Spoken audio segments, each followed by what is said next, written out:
Hey capitalists, many of us are just too darn busy to manage our own investments, so we hire a professional to do it for us. In many respects, it's like hiring somebody to mow our own grass. If we don't have the time, the interest, or the skill to do it, we might as well get a professional. Financial advisors aren't like the stockbrokers of old.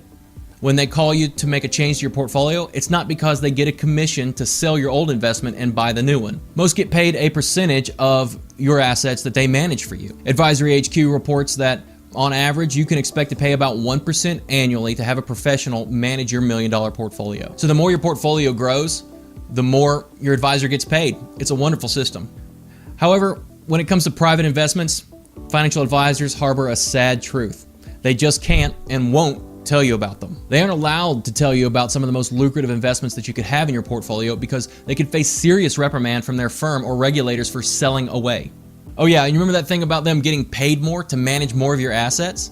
Well, the reverse is also true. So don't expect them to get excited when you come to them needing $100,000 out of your $1 million portfolio to go make a private investment. So what's the workaround? Well, first, many advisors, broker-dealers have many private investments available on their platform available for select clients, and their options are growing. This is partly because of the recent changes in regulations and the popularity of these types of investments. Not only are investors like you demanding investment options like these outside of the public markets, scholars and researchers are pointing to the benefits of even a 22% allocation to alternative assets in even a moderate portfolio in recent years. The downside to going this route for your private investments is that you're limited to purchase what your advisor's firm has available on their platform, which are typically larger deals from very mature companies. They may also restrict these assets to qualified buyers rather than just accredited investors. Secondly, many of the major firms offer asset-based lending, which is typically cheaper than inflation. On your $1 million portfolio, you may be able to get up to $800,000 for less than 2% a year. Advisors love these types of accounts because they make your investment accounts more sticky.